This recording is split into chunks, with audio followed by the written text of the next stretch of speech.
క్షేత్ర లాగ్స్. అందరూ బాగున్నారా? నేను బాగున్నానండి. ఇవాళ మనం వచ్చేసి జొన్న పిండితో కారం రొట్టె ఎలా చేయాలో చూద్దాం. ఇంతకుముందు నేను ఒక వీడియోలో కారం లేకుండా రొట్టె ఎలా చేయాలో చూపించానండి. నేను దాని లింక్ డిస్క్రిప్షన్లో షేర్ చేస్తాను, ఒకసారి చూడండి. ఇప్పుడు కారం రొట్టె ఎలా చేయాలో చూద్దాం. మనం ఫస్ట్ వచ్చేసి పచ్చిమిర్చిని ఇందులో వేసుకోవాలి. ఇక్కడ నేను మిక్సీలో వేయకుండా పచ్చిమిర్చిని ఇందులో వేస్తున్నానండి. తర్వాత కొంచెం సాల్ట్ యాడ్ చేసి ఇలా తిప్పాలి. మనం పచ్చిమిర్చిని కట్ చేసుకోవడానికి అందుకు మిక్సీతో పని లేకుండా ఇందులో వేసి తిప్పుకున్నాం అనుకోండి, చాలా చిన్నగా పడుతుందండి. నెక్స్ట్ వచ్చేసి ఆనియన్స్ వేసుకుంటున్నాము. ఆనియన్స్ని కూడా ఇందులోనే వేసి తిప్పితే చాలా చిన్న పీసెస్ లాగా వస్తుందండి. అదే మిక్సీలో వేసామనుకోండి పేస్ట్ లాగా అయిపోతుంది కదా. ఇందులో వేసి తిప్పామంటే కచ్చా పచ్చాగా వస్తుంది, బాగుంటుందండి. అందుకని నేను ఎక్కువగా పొంగనాలకు కానీ కారం రొట్టె చేయడానికి నేను ఇదే ఎక్కువగా వాడతానండి. ఇప్పుడు ఒక గిన్నెలో శనగపప్పు, నువ్వులు, జీలకర్ర తీసుకోవాలి. నెక్స్ట్ వచ్చేసి జొన్న పిండిని ఇందులో వేసుకోవాలి. మనకి ఎంత పిండి కావాలంటే, ఎన్ని రొట్టెలు కావాలంటే అంత తగినంత పిండి ఇందులో వేసుకోవాలండి. కానీ జొన్న రొట్టె అనేది వెయిట్ లాస్ అవ్వాలనుకున్న వాళ్ళకి కానీ, డయాబెటీస్ ఉన్న వాళ్ళకి కానీ జొన్న రొట్టె తింటే చాలా మంచిదండి. అందుకే రెగ్యులర్గా రొట్టె తీసుకోవడం చాలా మంచిది. సో ఇప్పుడు ఇవన్నీ వేసుకున్నాం కదా, ఒకసారి కలుపుకుందాం. నెక్స్ట్ మనం ముందుగా రెడీ చేసుకున్న ఆనియన్, పచ్చిమిర్చి ముక్కలు ఉన్నాయి కదా, అవి కూడా నేను ఈ గిన్నెలో వేసుకుంటున్నాను. కొత్తిమీర అండి, మీరు ఎంత కొత్తిమీర కావాలంటే అంత వేసుకోవచ్చు, చాలా టేస్టీగా ఉంటుంది. నెక్స్ట్ వచ్చేసి తగినంత సాల్ట్. మనం జొన్నపిండి కొట్టేటప్పుడు కూడా కావాలంటే కొంచెం సాల్ట్ వేసి పట్టించుకోవచ్చండి.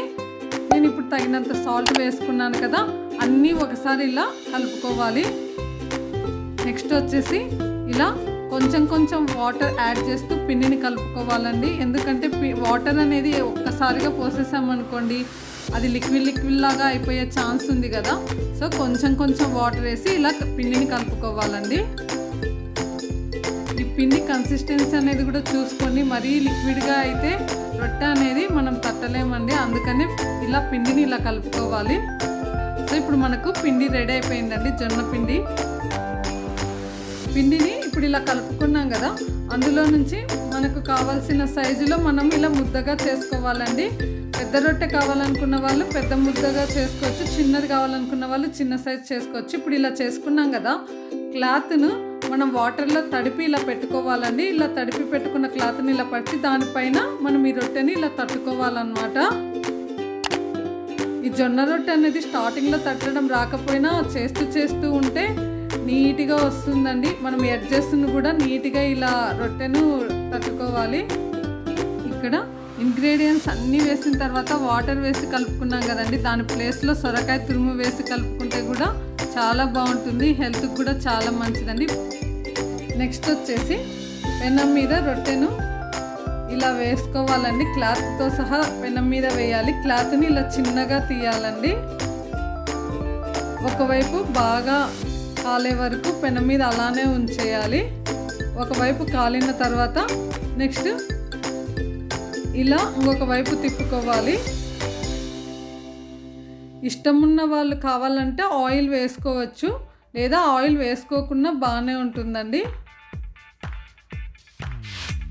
ఇలా రొట్టెను నిదానంగా కాల్చుకోవాలి. కానీ పెనం అనేది ముందు మాత్రం చాలా బాగా హీట్ ఎక్కాలి. హీట్ ఎక్కిన తర్వాతనే మనం రొట్టెను కాల్చుకోవాలండి. సో ఇప్పుడు రెండు వైపులా రొట్టె హీట్ ఎక్కింది కదా.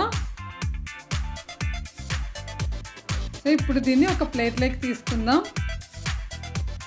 చూసారు కదండి జొన్న రొట్టె ఎంత బాగుందో, హెల్త్ కూడా చాలా మంచిది. తప్పకుండా ట్రై చేయండి. మీలో ఎవరైనా ఫస్ట్ టైం మన ఛానల్ని చూస్తుంటే తప్పకుండా సబ్స్క్రైబ్ చేయండి, లైక్ చేయండి, షేర్ చేయండి. Thanks for watching.